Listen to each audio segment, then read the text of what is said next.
Hai penikmat YouTube dimanapun kalian berada, semoga selalu dalam keadaan sehat walafiat. Pada kesempatan kali ini, saya akan merangkum sebuah film drama aksi India yang menggambarkan pengorbanan seorang anak demi menjaga nama baik ayahnya. Film ini berjudul Boss. Dirilis pada tahun 2013 dan disutradarai oleh Anthony. Film berdurasi lebih kurang 160 menit ini mengisahkan tentang seorang anak yang diusir oleh ayahnya dari rumah karena dianggap sebagai pembunuh. Setelah dewasa, dirinya menjadi bos gangster yang baik hati, suka membantu dan melindungi rakyat kecil dari mafia jalanan maupun mafia kantoran. Nah, tanpa banyak basa-basi lagi, langsung saja kita rebus alur filmnya.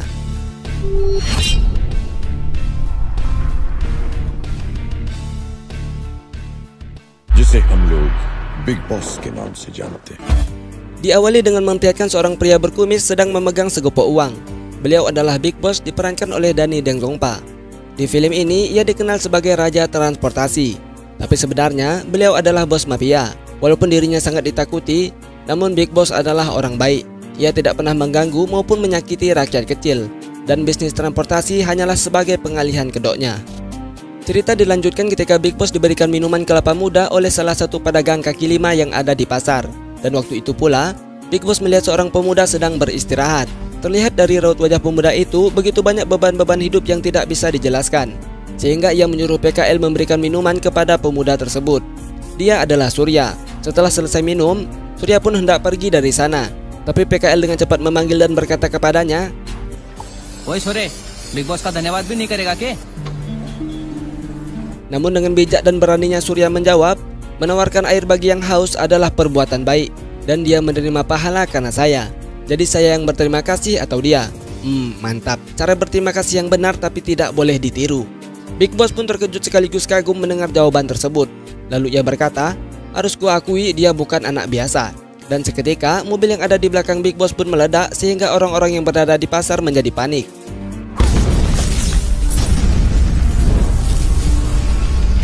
Setelah itu, muncullah musuh Big Boss, kita sebut saja sebagai Kobu. Walaupun hanya seorang diri, Big Boss menghadapi mereka dengan gagah berani.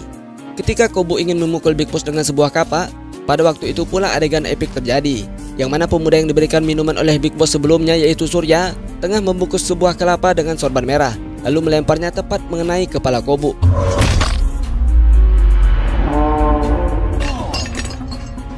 Sehingga kepalanya bercucuran mengeluarkan darah. Pasukan Kobu yang melihat majikannya sudah tumbang dengan segera menyerang Big Boss dan Surya. Adegan baku hantam pun tidak dapat dihindari. Pertarungan sengit pun terjadi. Di tengah baku hantam tersebut, Big Boss melihat Surya menghadapi pasukan Kobu dengan lincahnya. Menyadari musuh yang mereka hadapi tiada habis-habisnya, akhirnya ia memutuskan masuk ke mobil dan melarikan diri dengan Surya. Dari situasi tersebut, Big Boss pun menjadikan Surya sebagai putranya yang kelak akan mewariskan tahtanya. Selain itu, ia juga memberikan Surya dengan nama baru, yaitu Boss. Dan disinilah cerita dimulai. Kemudian kita diperlihatkan seorang pria yang sudah terlihat cukup tua. Ia duduk sambil memperhatikan gambar yang ada di dalam koran, yaitu berita tentang ketenaran Big Boss beserta anak angkatnya. Pria tua itu adalah Satyakan, diperankan oleh Mithun Chakraborty. Beliau merupakan ayah kandung dari Surya, atau kita sebut saja dengan nama barunya, yaitu Boss. Di sini Satyakan sangat membenci Boss karena Boss pernah ketahuan membunuh sewaktu berada di gudang sekolah. Sebelum lanjut ke cerita berikutnya, di sini admin ceritakan sedikit mengenai masa lalu Boss sebelum ia diusir dari rumah.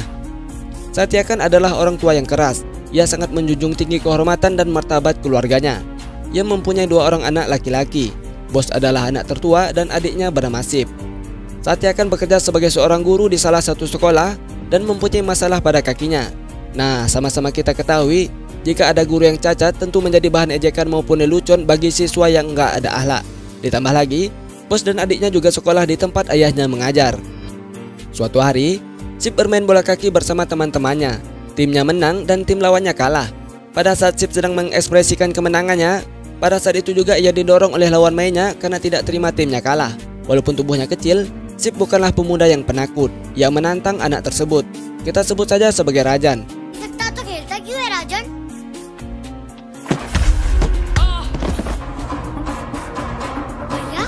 Yang mana bola tersebut berasal dari tendangan Boss. Di sini Boss datang untuk melindungi adiknya. Kemudian Rajan malah mengata-ngatai ayahnya Boss dengan sebutan pincang. Tidak terima atas penghinaan itu, bos langsung memberikan sebuah pukulan tepat pada wajah Rajan. Dan pada hari esoknya, Rajan dan ayahnya mendatangi kediaman Satyakan untuk menuntut pertanggungjawaban yang telah dilakukan bos kepada anaknya. Namun bos masih tetap bersikeras membela diri bahwa ia tidak bersalah. Melihat hal itu, Satyakan pun merasa malu dan langsung menampar bos. Dengan rendah hati, Satyakan memohon maaf dan menundukkan kepalanya kepada ayah Rajan. Melihat permohonan maaf yang tulus dari Satyakan, ayah Rajan akhirnya pergi meninggalkan tempat tersebut. Ketika semuanya sudah pergi dari sana, Sip pun menggenggam tangan bos karena ia merasa kasihan kepada kakaknya yang sudah dimarahi oleh ayahnya. Bos pun berkata kepada Sip, "Aku bisa menahan apapun dalam hidupku, terkecuali jika ada yang melecehkan ayahku." Setelah itu mereka pun berpelukan. Di keesokan harinya, Rajan masih ngata-ngatai bos. Dengan penuh emosi, bos pun terus berjalan melewati ocehan tersebut. Rajan yang melihat bos mengabaikan omongannya, lalu beralih mengganti topik ejekan. Rajan mengejek ayah bos dengan kata pincang. Mendengar hal itu, seketika bos langsung balik kanan sambil mengepal tangannya dengan sangat keras. Sip berusaha menenangkan kakaknya agar tidak terbawa emosi. Namun bos tetap menghampiri Rajan lalu memukulinya dengan membabi buta. Salah satu siswa melaporkan kejadian itu kepada Satyakan. Setibanya ia di tempat perkelahian, Satyakan langsung memasukkan mereka berdua ke dalam sebuah godang lalu mengurungnya. Ketika lonceng terakhir berbunyi, pertanda siswa sudah diperbolehkan pulang ke rumahnya masing-masing. Satyakan kembali ke gudang tersebut dengan tujuan untuk membebaskan keduanya. Tapi ketika ia membuka gudang itu, terlihat Rajan tergeletak tak sadarkan diri dengan baju yang sudah berlumuran darah. Begitupun juga dengan bos. Ia berdiri tepat di samping Rajan sambil memegang sebuah senjata tajam yang penuh dengan darah. Melihat pemandangan itu, seketika semuanya menjadi suram. Mata, mulut, semua anggota tubuh Satyakan menjadi kaku karena apa yang ia lihat jauh dari dugaannya. Lanjut cerita, bos pun dimasukkan ke dalam penjara. Setelah masa tahanannya habis, bos yang hendak pulang ke rumah dihampiri ayah Rajan beserta pasukannya yang sudah membawa berbagai macam senjata tajam. Lalu bos memohon kepadanya agar permusuhan ini jangan dilanjutkan. Namun ayah Rajan yang sudah terlanjur kehasut godaan setan untuk balas dendam, karena satu-satunya putra yang ia miliki sudah tiada, dan tanpa banyak cincong lagi, beliau langsung menyerang bos. Walaupun ada banyak orang dewasa yang menyerangnya, tapi bos berhasil menghindari serangan demi serangan yang ditujukan kepadanya.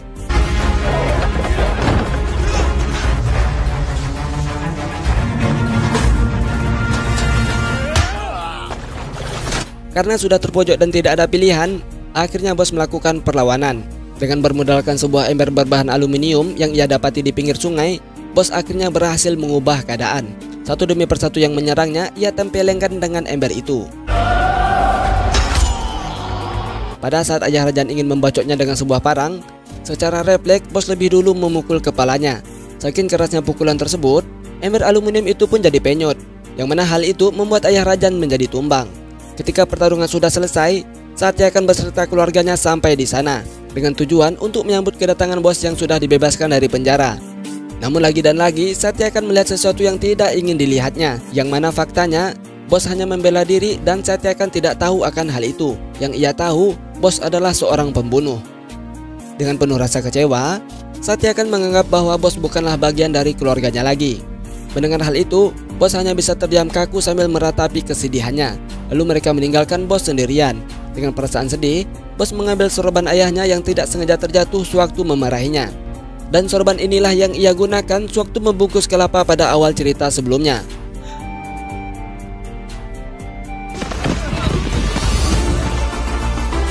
Singkat cerita, 15 tahun sudah berlalu.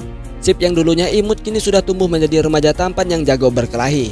Hingga pada suatu hari Satyakan mengirim Sip ke Delhi untuk menemui pamannya, yaitu Inspektur Zorapar. Setibanya di Delhi, Zorapar meminta Sip menyamar jadi dirinya dalam melaksanakan tugas sebagai pengawal seorang perempuan dari adik atasannya. Awalnya Sip menolak, namun setelah Zorapar memperlihatkan foto perempuan tersebut, dengan semangat, Sip menyetujui permintaan Zorapar karena wanita itu adalah wanita yang ia sukai sewaktu di kampus, yaitu bernama Ankita. Pada esok harinya, Sip pun memakai seragam polisi layaknya seorang aparat. Ia mengawal Ankita ke bioskop. Setibanya di sana, ada seorang laki-laki yang bernama Vishal mengganggunya. Vishal merupakan seorang anak menteri yang korup. Selain itu, ternyata Ankita sudah dijodohkan kakaknya dengan Vishal, tapi Ankita sama sekali tidak menyetujuinya. Dikarenakan Ankita tidak mau pergi bersamanya, Vishal pun memegang lengannya dengan kasar. Tanpa basa-basi, Sip langsung menendang Vishal dan menghajar semua anak buahnya hingga babak belur.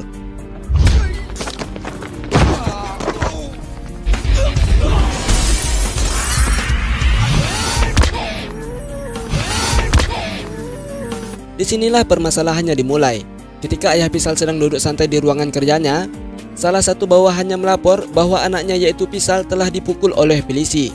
Mengetahui anaknya dihajar polisi, Menteri Korup pun langsung menghubungi kakak Ankita yang bernama Ayusman diperankan oleh Ronit Roy, di mana Ayusman ini merupakan polisi yang gak ada akhlak dan tidak punya rasa pri kemanusiaan, yang menggunakan kekuasaannya dengan semena-mena dan membunuh siapa saja yang berani menentang jalannya. Setelah mendapat telepon dari Menteri Korup, Ayusman langsung menangkap Sip, sedangkan Satyakan berusaha membebaskan Sip dari penjara. Namun dia malah dipermalukan dan diusir dari kantor polisi dengan cara tidak hormat.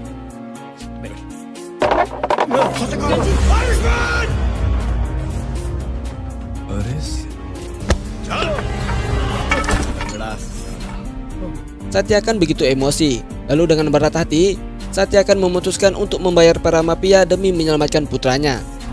Di scene lain, kita diperlihatkan adegan baku hantam antara bos dengan salah satu ketua gangster. Pertarungan ini terjadi karena bos mengetahui bahwa gangster tersebut sudah berbuat seenaknya terhadap rakyat kecil. Ia menghajar para gangster itu hingga tak satu pun yang tersisa.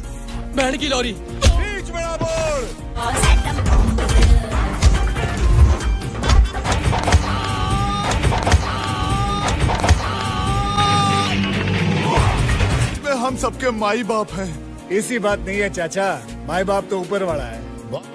Sesampainya di base camp, bos mendapatkan kontrak baru dari Ayusman, yang mana Ayusman meminta mereka untuk membunuh Sip, sedangkan bos belum mengetahui bahwa kontrak itu untuk membunuh adiknya sendiri. Tidak lama kemudian, salah satu bawahnya memberitahu bahwa ada seorang laki-laki tua yang juga memberikan kontrak, namun kontrak tersebut bertolak belakang dari kontrak yang baru mereka dapatkan, yaitu untuk menyelamatkan Sip. Merasa penasaran, bos pun melihat keluar jendela. Ternyata laki-laki tua yang dimaksud adalah ayahnya sendiri. Dengan senang hati bos menyambut kedatangan ayahnya. Namun Satyakan masih konsisten terhadap keegoisannya. Ia menganggap pertemuan itu hanya sebatas kontrak, yang artinya Satyakan masih menganggap bos bukan bagian dari keluarganya. Walaupun sudah dihina dengan berbagai macam bacotan pedas, bos tetap diam. Karena baginya, bisa bertemu langsung dengan orang yang sangat ia sayangi sudah lebih dari cukup.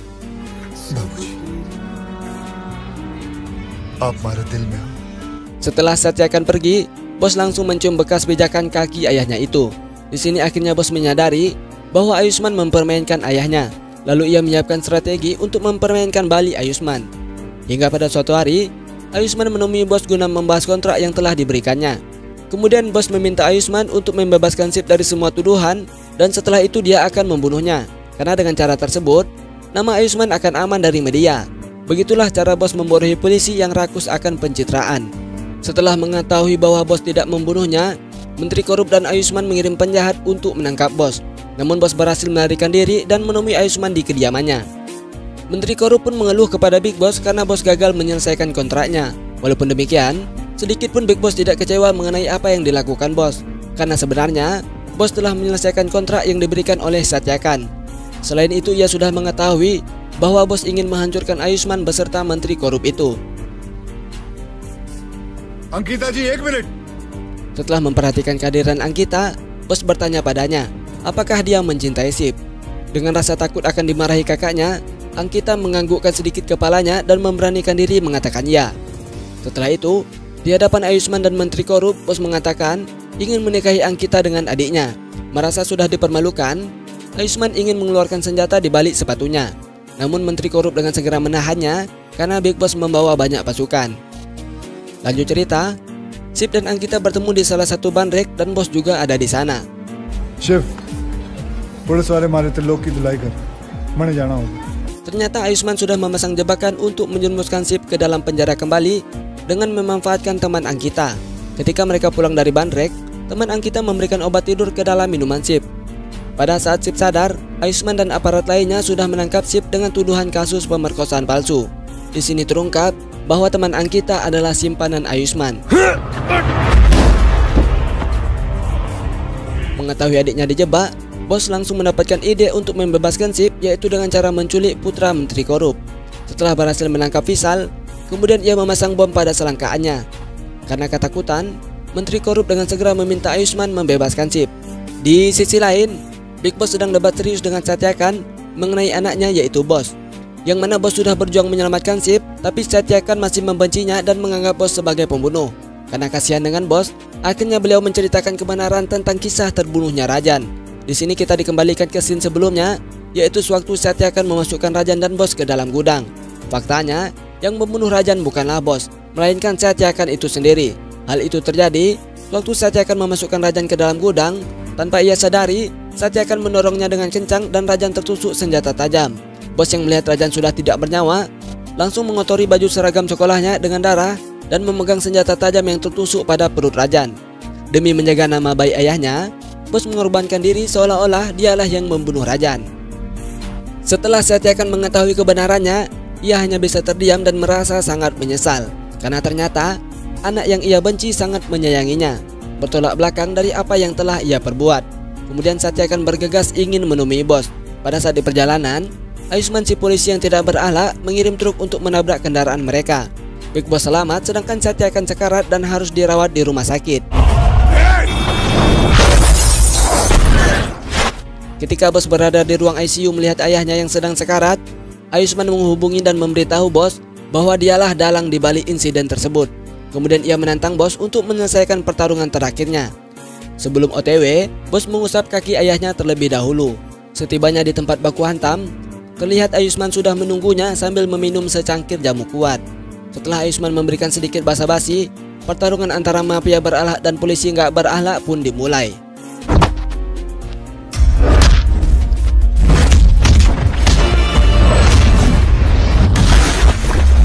Walaupun pada awalnya Bos cukup kesulitan menghadapi Ayusman, namun ketika ia teringat dengan ayahnya, Bos pun bangkit kembali. Dengan emosi yang membludak, ia membabat Ayusman dengan begitu brutal. Hingga pada akhirnya, Ayusman gugur di dalam film ini. Setelah pertarungan selesai, terlihat dari kejauhan ayahnya tiba di sana. Dengan ekspresi rasa senang yang tidak bisa digambarkan, Bos dengan segera berlari ke arah ayahnya. Sedangkan Satyakan hanya bisa terdiam dengan penuh rasa penyesalan. Walaupun demikian, Bos sama sekali tidak pernah membenci ayahnya. Dan cerita pun berakhir dengan bersatunya lagi keluarga Satyakan. Sekian, terima kasih dan sampai jumpa di ngalur berikutnya.